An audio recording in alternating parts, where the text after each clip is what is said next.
What do Devontae Adams, George Kittle, Justin Jefferson, Deebo Samuel, and Amon-Ra St. Brown all have in common? Well, besides being some of the most reliable hands in the game of football, they're also the stars of the new Netflix series Receiver. From the same team that brought you the show Quarterback, Receiver takes you deep inside the huddles, locker rooms, and personal lives of 5 of the best pass catchers and playmakers in the NFL. Catch Receiver now playing only on Netflix.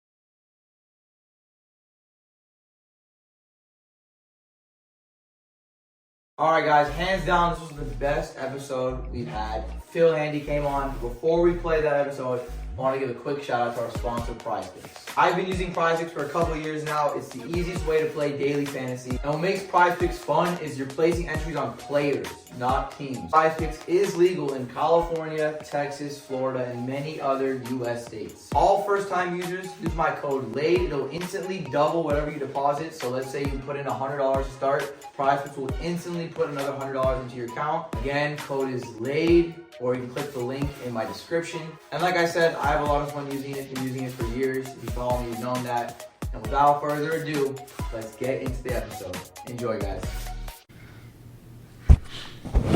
Ready? All right. Well, 6 straight times. Today, God damn, with welcome Cleveland, to the Late Show. We got a very, very special guest. The current assistant coach of the Los Angeles Lakers. He went to the finals 6 straight times, won 3 championships. That's impressive. One of the greatest skills coaches of all time. Wow. Look at his resume. His name is Phil Handy. Coach Welcome Handy. to the Late Show, my man. It's a pleasure to be here with you guys, man. Appreciate If you want a handle, look him up. Appreciate the invite. Look him up. If you're trying to get better, look him up. You went to the finals 6 straight times. Trying to be like you, dog. Nah, well, I almost went there 3 times, but that's impressive. I tell you what, man, I don't even. But you know, you had Braun on the scenes, right? Yeah, Braun was the leader, I right? mean, you've been there. Yeah. You know, going to the finals, man. You have to have a is good hard. team. It's hard. People don't understand how hard it is to win in the NBA. Hard. But to go to the finals, not just the talent, you gotta have a little luck too. Yeah. Right. Something along the way in the playoffs has to happen. You need health. You got to have health. Mm-hmm. And I look back on that run, man, and it was just for me in my own personal journey. I even look at that and say it was incredible to be a part of that. Yeah. As a coach, to be a part of some of the coaching staffs with some of the players I had a chance to coach, and then the preparation. Yeah. Again, you know the preparation, man, going into that is just it's in depth. What you do to your body, what you do to your mind, all the things that you have to do to prepare to try to compete for a championship. Yeah, you're away from your loved ones. Well, your teammates become your family, really. Become your family, man. Yeah. That's a long grind, right? Word up. That's a long grind. So, man, it became like an addiction. Yeah. You know, once you get there, man, you can't nothing else. You don't settle for nothing else. You want to get back. I could dig it. You want to get back, man. So that was been a great part of my career as a coach. 100%. And I feel like you kind of created your own blueprint. Like, we got to back up a little bit. You never even wanted to really be a coach like that, right? You had your business, you're training players, you were good. Correct. And then it was Mike Brown, right? Correct. Reached out to you and was like, yo, we got this position, we got Kobe.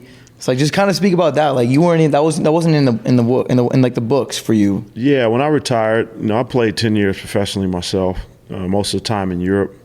But when I retired, I wanted to be able to impact the game of basketball in a way that really hadn't been done. And so for me, it was about training. Yeah. And training and coaching, they kind of go hand in hand nowadays. But back then, 99, 2000, there was no training industry. There was a few guys that were doing it, but that was my motivation. really to help high school kids. I wanted to start, working with some high school kids because I saw a lot of kids have a lot of confidence issues. Yeah. And you can have a coach that can build you up, or you can have a coach that can tear you down. That's a fact. And for me, it was more about, how can I get into this industry and help young athletes just build confidence more than anything. And it just kind of morphed into a business for me. I wasn't even expecting to train what I would say NBA athletes. It was more about the high school kids. And it just kind of took a life of its own.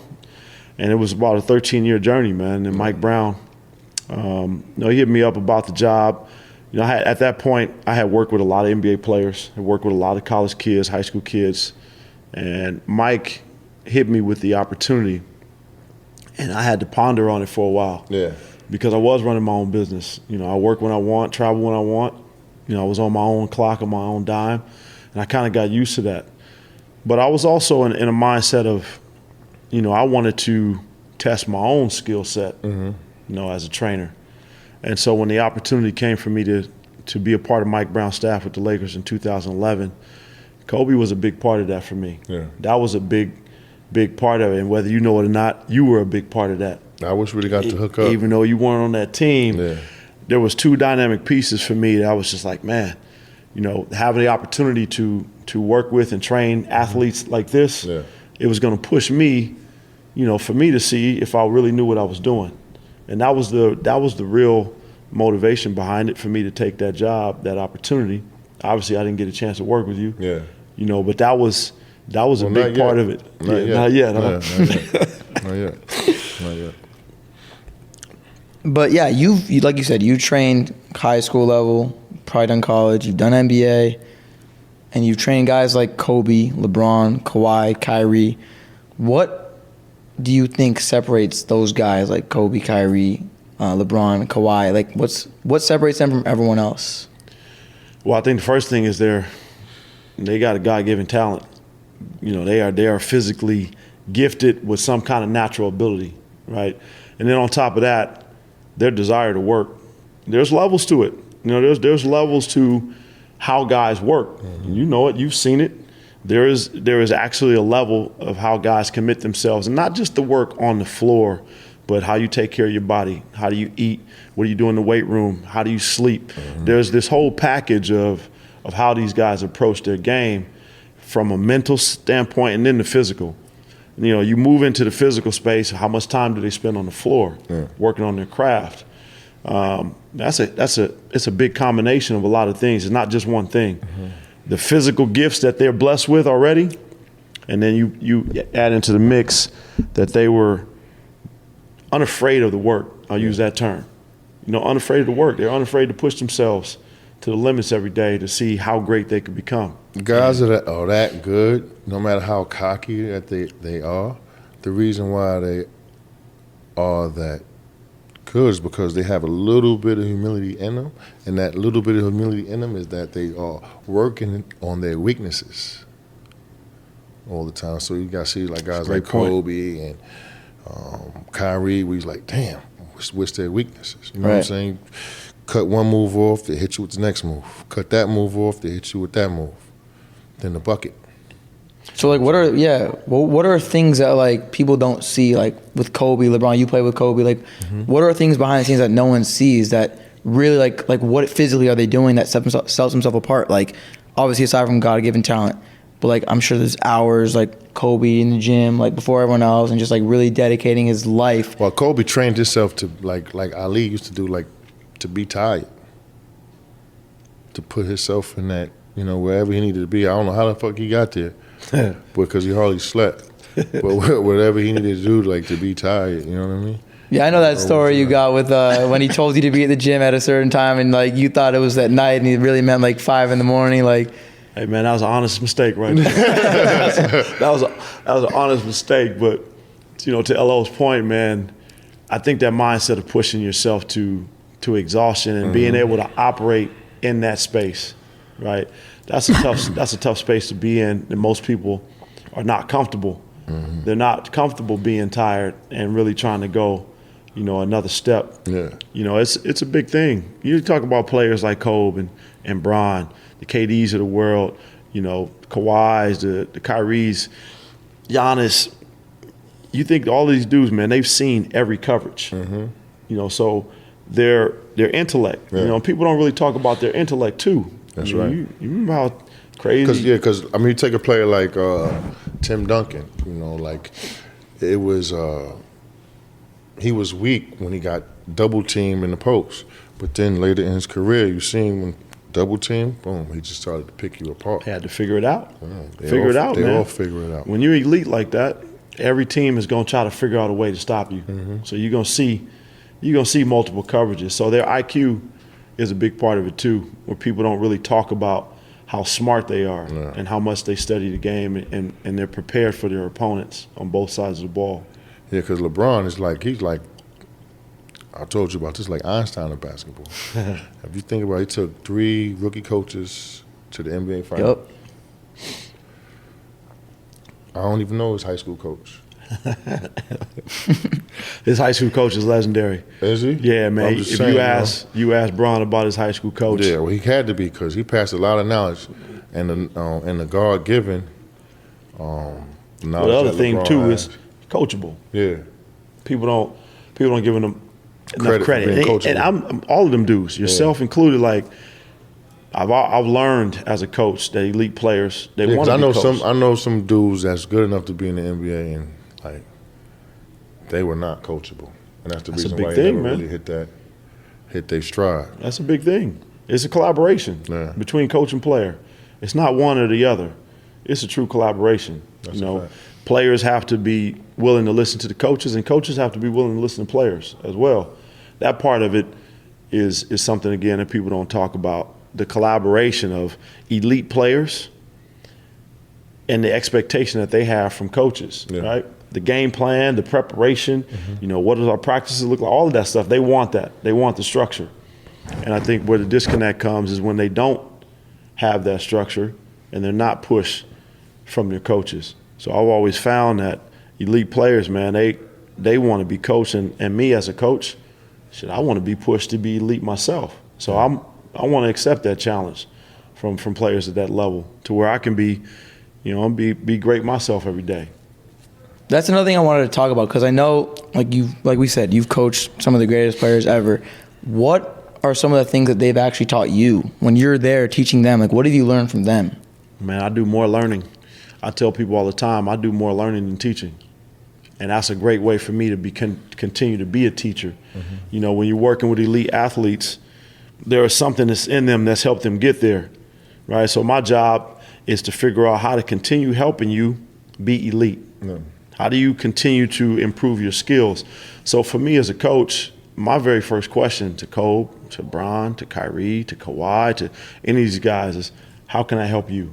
What areas of your game do you want to improve? That's my very first question to those guys because they're already at a point of, you know, they have their own self-motivation, right? They work on their game. They know what they like. But there's an element of they all have this mindset of, man, I have to improve somewhere. And so my best asset as a coach is to figure out what that is and help them arrive at that point. And so anytime I step on the floor with athletes, I don't care if it's youth, I don't care if it's male, female, there's always something that the athletes teach you. Better way to communicate, better way to help them get better. You know, there's always better ways to train. So it's just things that I'm always paying attention to the athlete, and they tell you things, whether it's be verbal or through their body. You know, there's always something that you can learn from athletes when you're on the floor with them. Are there any similarities you would say like between LeBron and Kobe? A lot. There's a lot of similarities in how they approach the game. You know, I think if you talk to Bron, his time with Kobe on that Olympic team, he talk about that a lot. How he watched Kobe and learned some things about, man, okay, what does it take to stay on top like that? You know, being in the weight room. You know, what does he eat? How does he sleep? All of these things. There's a lot of similarities in the way Bron approaches every day. His weight room work, his court work, his, you know, watching film, and then just how he takes care of his body. Right. Well, I think the 38. The similarities in them is they're both winners, really. No question. On and off the court. Basketball, Right. non-basketball. So what do winners do? How do winners live? How do winners think? Plus, they both have in common. Different players, different work of body, body of work as an athlete, but their approach to the game, like LO said, man, there is a formula to it, and some people are willing to do it and some aren't. I mean, we see LeBron, 38 years old, and the way he carries himself, his body, his conditioning, and like clearly, it's not like it's happening by luck or chance. Like he's putting in the physical work. And I also want to speak about the mental side, both of you guys, player, coach, also player. But like, how big and important is the mental side of the game, especially the bubble? Like, literally being trapped in a bubble and winning a championship. Like, what is that mental side of the game? Yeah, I want to see, but it's crazy because it's too bad that that bubble team is not together. Because I guess in the bubble, I don't know how it was formed, but y'all were like in each other's face all the time. Right. All y'all had was each other. So y'all had the bond in that time. So obviously y'all was the best team on the court and probably socially as a team because y'all had to really bond.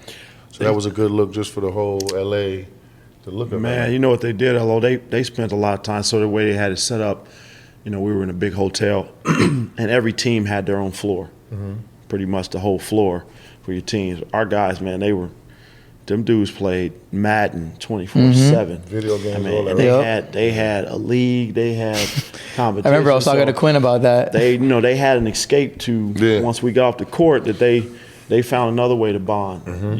Just through that game, and they spent a lot of time together in that space. I think more importantly in the bubble though, Rondo, man, his approach. And I'm going to use him as an example, but that whole team, they went into the bubble with the mindset of, what are we here for? Yeah. And I had always said that the team with the toughest mental fortitude is going to win in the bubble. That's what it was all about. And so they were all on that page. And Rondo, man, specifically, he was locked in. Yeah. Like, when Rondo broke his hand and he missed, the first 3-4 weeks of the bubble, he was in our coaches' meetings on Zoom. He was just, man, how can I still have an impact? What way can I help the team and be, I want to learn what you guys are doing. And his voice, his basketball acumen, his IQ was really important to helping the mental side of what we did. And it was just really, man, those dudes understood that they were there for one reason only. And that was to try to win a championship. I mean, you were part of 3 championship teams.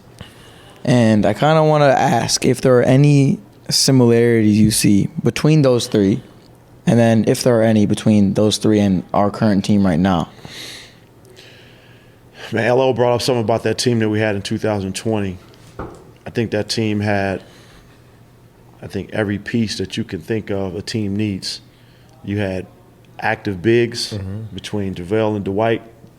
That combination, them two, they were one. Yeah, rim protectors. Man, they were just one hell of a big, because and dirty bucket getters. And when one stepped off the floor, the other one stepped in and filled a role. You had Danny Green, who was a 6'6", 3-and-D shooter.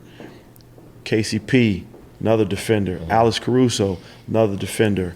You had Rondo, intelligence. You had Bron.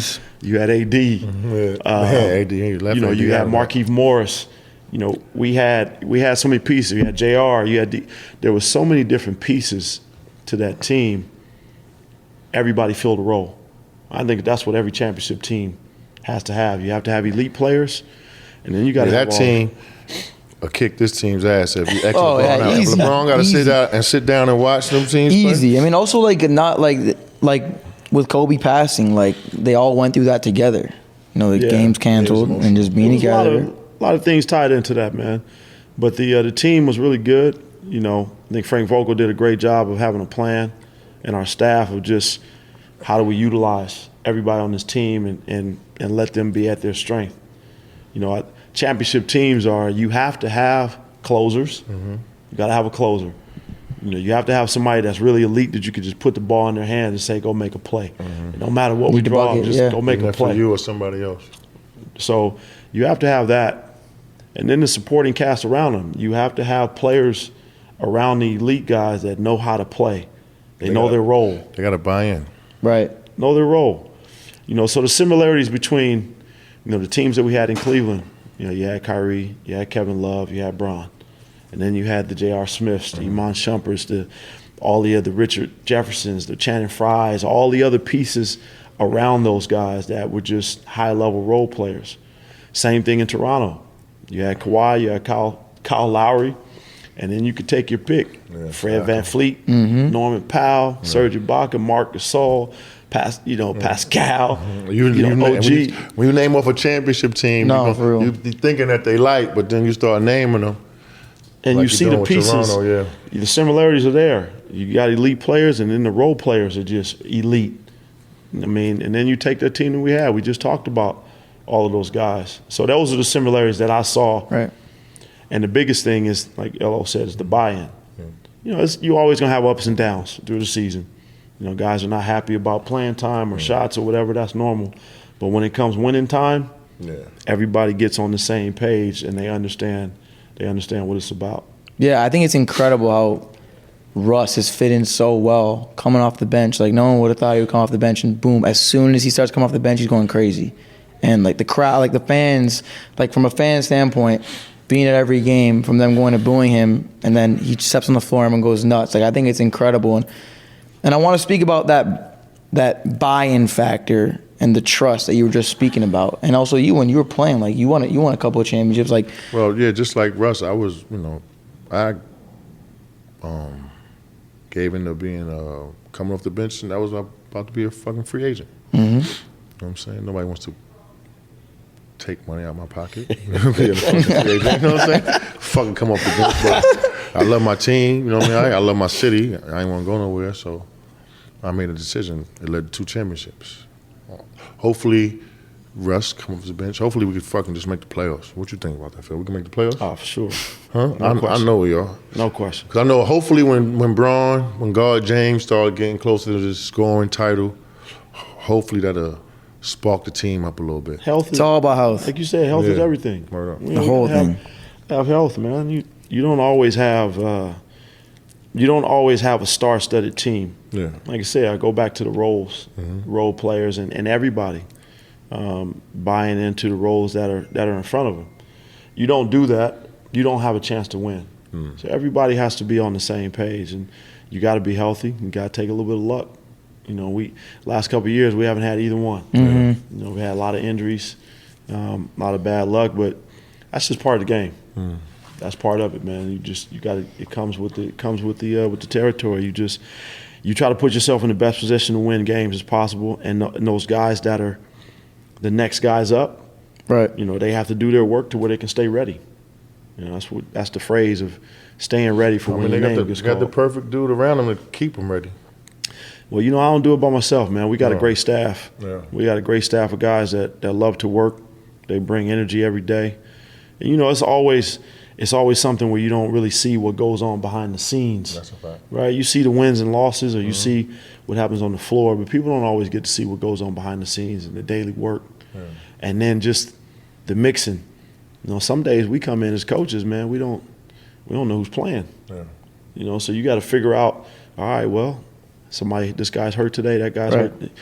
Okay, on to the next. Yeah. We got to try to fill in the gaps and do the best you can. And everybody has to stay ready. Who's the trainer? As far as on the Lakers, who's the trainer? I know Gary Vitti was the trainer. Gary Vitti, that's my brother. But who's the trainer now? Roger Sancho is the head trainer. Roger's got some rings under his belt too. Yeah, he was with the Warriors for a long time. Okay, so he's got championship pedigree. Yeah. But it's a collective effort, man. Everybody in that building shows up every day trying to do the best they can. I hear that. We got to talk about LeBron real quick. He's about to, obviously pass Kareem. And I wanted to ask both of you guys, do you think... Guess. Go ahead. Say it. If they retire his number. No, we're not there yet. Right. My question is, do you think LeBron passing Kareem will be the greatest NBA... The greatest moment in NBA history. Just think about it. Or I mean, just in general. That's a tough question. Greatest moment in NBA history? I mean, We thought that was untouchable. One of. as a fan, It'll be one of. from watching it, from me watching the NBA since I You was call like him God James, 6, so I mean that would be. I don't know any moment that would be bigger than Yeah, no, I mean, catching cats. Some people are different. Everybody's got a different opinion. Ella. Right. That's definitely going to be. You know look, what I mean? man, that's the pinnacle. That's definitely And going to not be. just, I mean, that's a lot to put on a player, but That's a lot of buckets, bro. The fact that he's not even a score first guy. They said it the other night. 38,000 points. That's a lot of buckets, and his man. best attribute is he do this. He give it up. Well, that's what they've always said. He's not a scorer. Shit me. He's just a basketball player. Yeah, Bro. well, you're right. That is that's a good question, man. That's going to be one of the best moments in NBA history for sure. I don't think anybody really ever thought that Kareem's record would be broken. At least even- when I was growing Even up, the greatest ones, like even the greatest bucket when getters. MJ retired, I was like, all right, well, Yeah. It's over I now. don't know. There's nobody chasing it. And man, come on. Look, Bron's body of work is what it is, Longevity. but I would be surprised. God James? That's what he called him. He called him God James. God James. That's what he God called James. him. Years playing at the way he's playing in year 20. I'm gonna tell him myself. I think I'm gonna go. What's the name, man? Shit, Huh? nah, it was not. Well, you're gonna be there, right? Hell yeah! Wherever it is, I already told like him. a groupie for the next. When we start getting closing in, I'm gonna turn into like the God James groupie. I'm gonna start popping up with God I'm James with you, bro. t-shirt. I'm with Sign you. this, sign my text, bro, James. Nah, but not for real. That's gonna be a special moment, man. To be, to be able to sit there and witness that. That's who knows when it'll happen again. Never. Comes down to just being. No, every record is broken to be broken. some again. point. You know what I'm saying? It's broken to be point. broken, but it's gonna take a long time. And it's gonna take see, I don't know if like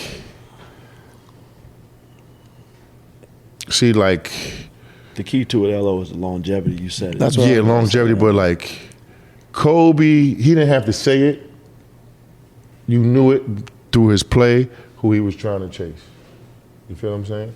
I don't know if a kid coming up is gonna have the spirit and the game enough to be like, yo, I'm trying to catch LeBron James without being intimidated by it.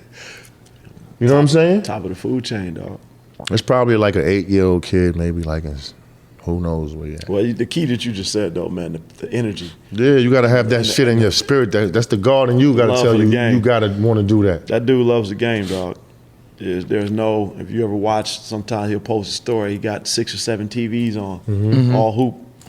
And he definitely loves the game, man, for sure. I want to get your thoughts on Wembanyama because he's a freak. Like, just his height and his skill set. The Victor French boy, Wembanyama. 7'4". Yeah, boy. He gonna be a problem. That's different. That's the LA look. You Nah, you already know. I know. I got to see in our text. because the way I got to see in our text. That boy get picked. come on, dog. The way you played, you was It's- one of the first. Like, Man, he's at your 7'4" size. with the geezer shooting it like Steph. He shoot it easy too. Like I'm gonna probably say the team that he get picked to is gonna be a competitor really quick. I don't even want. It's for me. I haven't even really tried to put my mind on what this kid is going to be. As Because a player. if he go to Oklahoma City, With all that Him young and talent Chet over and- there, they got some young talent over there. and then who else is playing bad who got a chance to get him?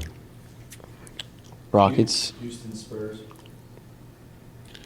There's a few. And then if he go with San Antonio, if he go with a Pop That's as a pro, that might be the best thing for him. But then if he go to Houston with Jalen Green and them, they running and gunning. his, Whoever you he's add him just- to is be like, and the kid is just a put you baby, over the man. top. He's just a baby. So you start adding in the other elements of the weight room and figuring out his body and really figuring out his game. Yeah, You know, if he stay injury free, he could be tough. it's a problem, man. If he don't get out there and break, There's been nothing like that. That's different. that's like Lou Alcindor with the heat check. That's Not Kareem. That's Lou Alcindor with the heat. That with is the heat. generational talent, right? You feel what I'm saying? Yeah, I mean, the biggest stars in the NBA have talked about it. Like, we've Yeah, never seen this before. It's one of those things, man. I hate the hype train because you sometimes just want athletes to be able to step into their future, Yeah. and just blossom. But I mean, you know, but it's he living with the time. We living with the time. for sure, We are exposed to him. for sure. You know what I'm saying? 10 years ago, we wouldn't even know who he was. Right. That's a fact. But we living in the world That's we a live fact. in. But I tell you know what, every time I see him play, he getting loose. He don't disappoint. Like the few games that I've seen, He come with it. he coming with It it. ain't like no 8 and He 15. getting loose, man. You know, and I'm just like, all right, young fella. You don't know about that Bruce Lee strength. Yeah. Now, when you playing with aggression, that's what I was saying. Like, if he got any type of nastiness with him, then it's going I to be think tough. you have to though. Yeah. You 7'4". Yeah. You know, Cass is always gonna try to test your handle. Yeah, everything They about him. want to test everything at that size. So everything I've seen from the kid, man, is pointing in the right direction. We're going to finish it off. What we usually do is we'll do, like, some quick hitters and, like, short question, short answer. The first one I have for you is, I asked Lamar this. What do you think is more impressive? We had Luka 60, 20, and 10. And then we had Donovan 71, 8 and 11. Forgot about that. How you forget about the 71? Like, that's, like, different. 60 what? 20 and 10. Luka had 60, 20, and 10. They were down Well, 9 with 30 seconds I'm a left. team first guy, so I'm going to take 60, 20, and 10 more than 71. And 9? Donovan 11 assists, 10 assists. Luka 24. LO, you know, of all people, 60 is 60. Yeah. 40 is 40. Yeah. Once you know how hard it is. Yeah, I know. You have to be a bucket. You have to be a bucket. And again, But once you get, like, the motherfuckers that's scoring 50, and like, once you get there, you blanking out. You shooting the ball, you ain't even It's really, going in, bro. you ain't even thinking. as a player having to guard that dude, as a team having to try to scheme for that, once you get to 40, But listen, okay, this is what I'm saying about a good coach, right? I think coaches get caught up in the game. oh, no doubt. No, Because- no question. When I know the Killer Bean is, of course, I was with him, feel me? That game that we played, what's The his name? 81, Yeah. the Toronto game, Yeah, who was the coach? Mitchell. We played for Indiana. was it Sam Mitchell? Yes. I'm sitting there the whole time like, yo, when the fuck you gonna double team? I want to play too. Like, I'm just sitting here watching. This motherfucker ain't making no switches. You ain't going to no zone, no nothing. Hey, maybe, dog. Maybe. So he deserved to be right where he at in the booth right now. Get him off the sideline. You ain't switch no nothing. I wanted to play too. Just watch this nigga 81. God bless. Like, him. what's going through your mind? Like, you're there, and Kobe's having one of the greatest scoring performances in NBA history. What's going through your mind as it's happening? Get him the ball. Set a pick. Free him up. I want him to get 100. Right. The fuck, yeah. Like, The basket looked that big. yeah. It might have looked bigger. Probably was bigger. And it was crazy about the game. Like, it wasn't like he wasn't hitting shit behind his back or over his neck. No crazy, just the will. Just a bucket. Yeah. Nah, man, it's impressive. It's impressive. Like with Donovan Dunn, his that move for him to Cleveland has been a great move for him I in that loved it. organization. But him and Luka, man, watching those. Fuck Utah. Once you start getting up into. I got a little. When I think about some of them places, What I happened play, with get them? like, I know Boston shook your bus. You know Who? that, right? Boston actually shook his bus. Like was game that 2010? Nah, 2008 when they Bro, beat they were us by like shaking the 60. team bus. Yeah, they wouldn't let us leave. They started shaking our bus. Hey, bro, you know the finals, man. Yeah. You gotta get an edge any way you can, bro. Facts. Hey, listen, when we But was in nah, Toronto, hold on.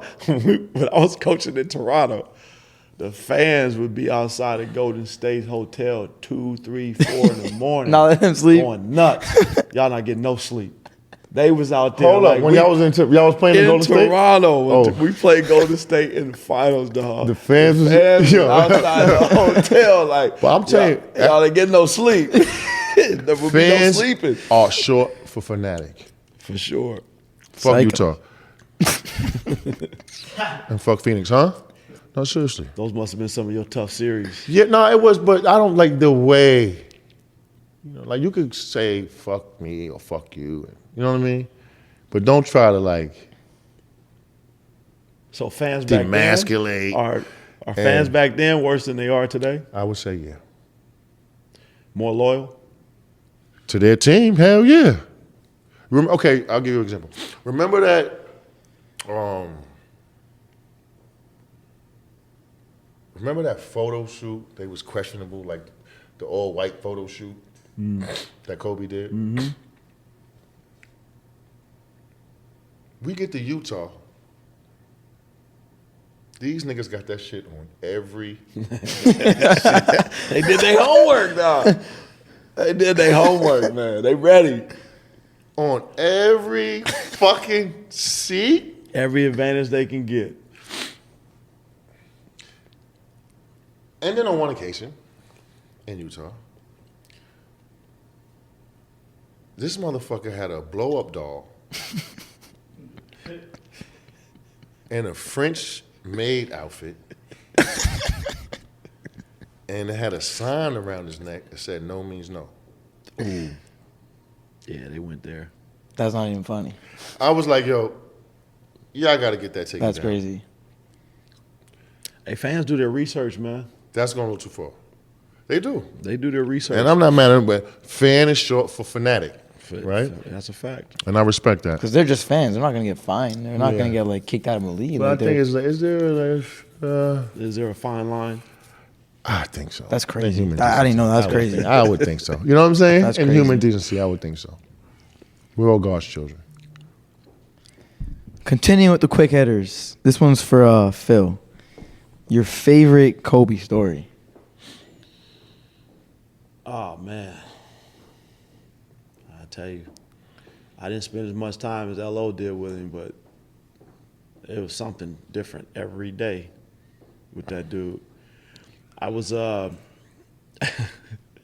he was explaining to somebody one time about what it means to be a shooting guard. It might have been Jody Meeks. It was a conversation, and it was talking about passing the ball. And the conversation went a few different ways, but at the end of the conversation, Kobe was like, I am a shooting guard. I shoot The ball. and I guard. There is no passing involved in that. Shooting guard.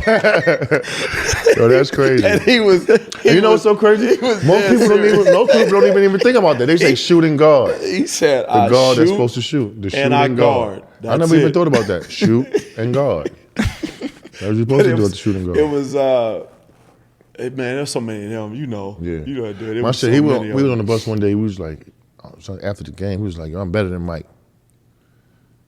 I was like, "Word."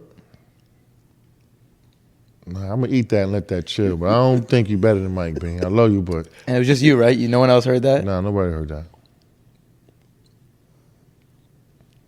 And what was his response to you? You know, he'd be like, Wait, do it again. Huh? Nobody, people. "Yeah, like That fuck look out of right here, there. like fuck out of here." Oh man. Next. And this one is I want Lamar to answer this one first. Does LeBron or does God James deserve God James. Does LeBron deserve to have his jersey retired as a Laker? The fans want to hear this one. I would say because he's getting he gonna catch Cat. And he got Magic. Yeah? I'm gonna say yeah. Right now. Like let's say nothing like Well, no, after he catch Cap, what he was well, gonna do? no, I'm saying like championship wise. He's got a No, final but he's MVP, getting it he for got LeBron James to play and his impact on the Lakers in a short period of time. I don't think no player in Laker history besides Magic Johnson impacted the Lakers in such a short period of time as LeBron James did. Maybe Kareem. You know what I mean? This is what, his fifth year, LeBron's? That's Laker. Yeah. Yep. 5th year. I've been here for 4. Feel longer than that, right? Gave us a couple of flicks, a couple of movies and championship. Did the real LA thing. You feel me? I We still got at least one more in him. I could dig it. Probably 2 more. Yeah, that jersey will be in the rafters. 100%. This is for Phil. What is one current player that you want to coach, and then one past player you wish you would have gotten the chance to coach? Current players, I can't say that there's any. I live in the present, man. I'm right here. I'm a Laker. I'm coaching the dudes that's in my uniform. That's what the fuck I'm talking about. That's how I am. Now, the one dude that I did want to coach, You feel me?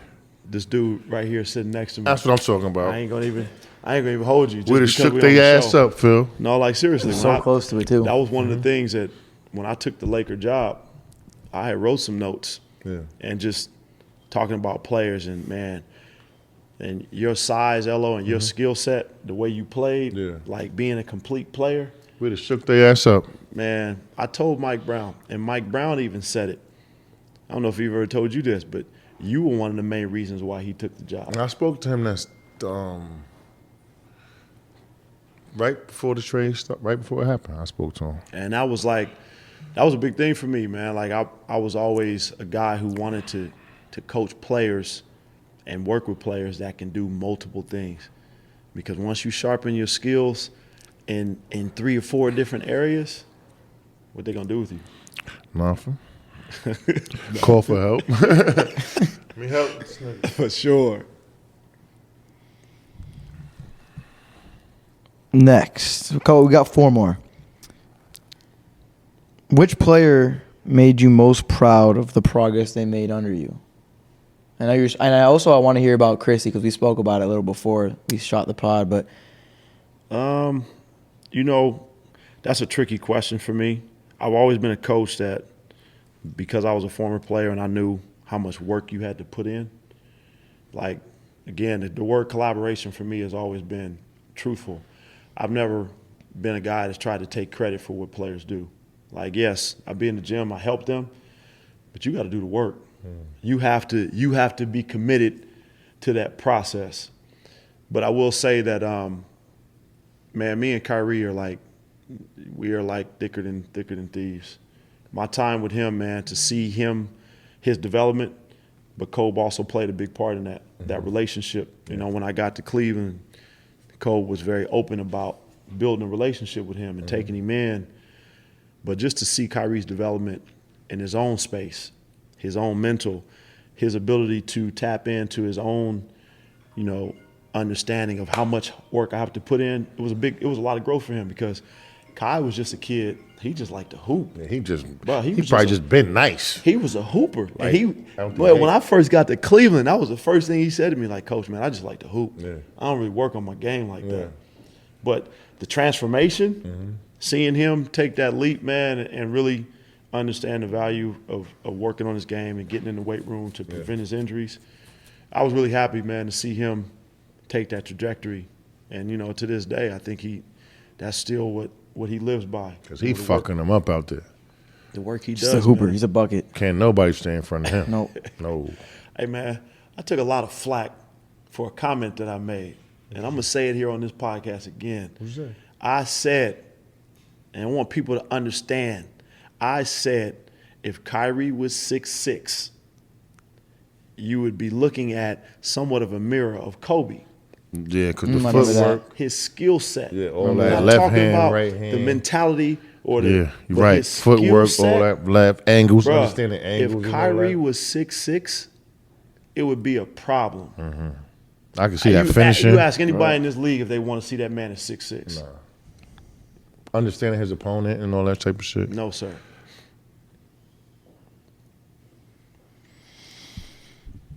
What is the best advice you've ever received? Ooh. I had a lot of good advice, man. My days coming up, my 52 years on this earth.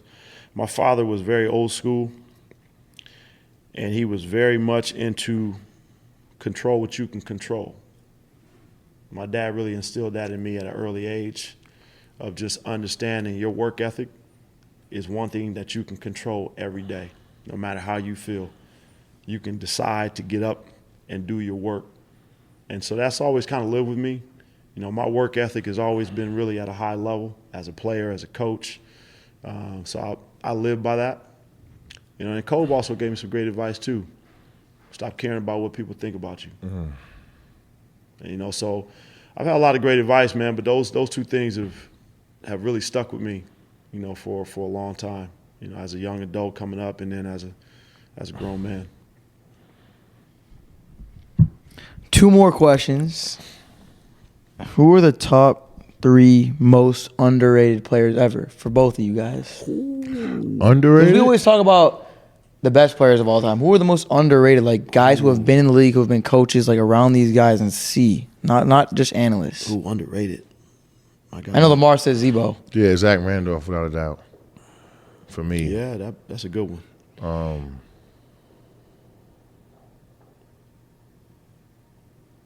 We finished off one of the podcasts. You're like, yo, I need some time to think on that. You didn't even have an answer. Underrated players? Yeah. I have 2. I don't have 3. I got 2 though. Rod Strickland's number 1. Yeah, Ross Strickland underrated. 100%. Rod Strickland. And then what the other one was, it didn't really get to mature, but Brandon Roy. Brandon Roy? Boy, he was nasty. He used to go at Cole. He used to try. He was nasty. He and was I don't tough. think people really. He was fundamentally sound. Everything, left, right, A lot of people, I don't shifty think between the people legs. really knew Yeah. what kind of game he had. 6'7". Same with Rod Strickland. People didn't. Geezer. Rod was a 20-10 dude. Mm-hmm. Never made like he was one of those guys that wasn't really picked for the All-Star. It wasn't. Those 2 guys, man, are definitely at the top of my list. You know, throughout their careers. I'd have to think about the 3rd one. Lamar? I would say Zebo. I would say Detlef Strength. I don't know if you know who he was. Who? Detlef Strength. Ooh, you don't even know who that I was is. born in 99. So. Yeah. And yeah, another player, Stacey Augman. I used to like lefty. He used to The defend. Detlef Strength one, man. Yeah. He was skilled. Yeah. On like He was 6'11". 6'11". Mm-hmm. Yeah, that's a nice one right there. Yeah. And then we can finish it off with your top 5 greatest all time. Doesn't need to be in order, but All time? because Phil, we just spoke about this with Matt Barnes. And Matt Barnes prefaced it with saying that most guys who don't have Kobe in their top 5 are guys like analysts, people who haven't really been in the game. And Lamar had Kobe in his top 5, but Yeah. you'll notice a lot of common sense. You'll notice a lot of differences between analysts and players / coaches.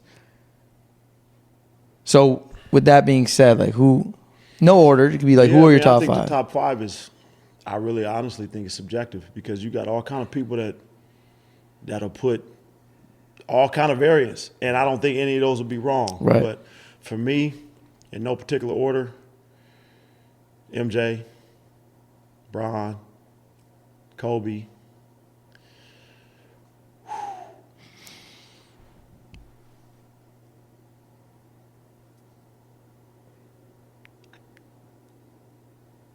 See, this is where it gets subjective. That's exactly where Matt stopped. That's where Matt stopped. I'm telling you, because it you depends could on what you you like, could how go you a like myriad of ways. I could go Wilt, I could go Magic, I could go You said Kareem, what? You said I Shaq could go and Larry, I could go Shaq. You said Shaq and Wilt, right? Yeah, you go Wilt, I Shaq. mean, there's a myriad of ways that you can go. That's why I said it's subjective. tough. I could go Akeem Olajuwon. You can go Tim Duncan. You can throw all kind of people in there. Dominance. Or People best got mad at player. you for not having Kareem in your top 5. Yeah, I know. I was gonna say Kareem. Then But I agree with that. I mean, Wilt. Kareem would have to be in my top 5, arguably just because of his stature. Yeah. He still holds that shrine right now. For now. Until Bron couple more gets it. weeks. But yeah, man, I would. Mine's is Bron, Michael Jordan, Kareem Abdul-Jabbar, You said Bean. Bean, Magic Johnson. And Matt was also like, yo, it can change. Like, it just I'm telling changed. you, That's 3 Lakers. which is crazy. Which is crazy. That's just stuff that, No fans like to hear, Celtics is got Russell and Bird. I would have to. They trying to come in. Bird had was to a be on. motherfucker. He had to be Yeah. on that list, man. Bird's a motherfucker. I'm gonna go play with Larry Bird. Bird's a problem, and then you're not even talking about Shaq. Yeah, Shaq. I mean, it's just Right. That is It's a tricky question. All depends on like man. era and all that type No of shit. question. That's why I say, man, that top 5, it could go any way. Yeah. It can go any way. At the end of the day, like, this is what I've learned. I'm only 23 now, but, like, when I was younger, I'd be like, yeah, Kobe's better than LeBron. Kobe's better than MJ, blah, blah, blah. But at the end of the day, like, right now, it's like, appreciate greatness while it's here. It's hard to compare greatness. And the players themselves, they don't discuss this stuff. They're just like, yo, like, we both did our Different thing. eras. Yeah. Different eras and different players, right? I always kind of put it into different categories. To me, I think MJ is the fiercest competitor in my eyes. Like he's probably the fiercest competitor to put on shoes. Like I'm talking about from a sense of, I get to the finals, I'm not losing. Yeah. I always looked at Kobe as being probably the most skilled, Yeah. the most skilled player. Yeah. Like skill wise, like just the most skilled. And then I always looked at Bron as like he's the best all around player to ever put on shoes. Mm-hmm. Play 1 through 5. Yeah. Those are 3 different things, right? Not to say that MJ is not skilled. MJ was super skilled, but I think his tenacity in here and in here, his will to win, it was just dominant. And then Kobe was just, well, let me take with MJ. Let me throw a little flair to it and put something on it. His skill package was just, so that's how I kind of broke those 3 dudes down, man. Just, I've always kind of put them in their own window. Yeah. 3 different players, man, in different eras, man. And they all served the game at a high level. Phil, we appreciate it. That was probably our best episode. Appreciate you, bro. When you get that head coaching job, you gotta look me up. Yeah, you say you want to coach, bro. Facts. You say you want to put it on notice. Lamar Odom Facts. wants to get into the coaching world. That's a whole Let's fact. get you there, dog. That's a wrap. See you on the next one.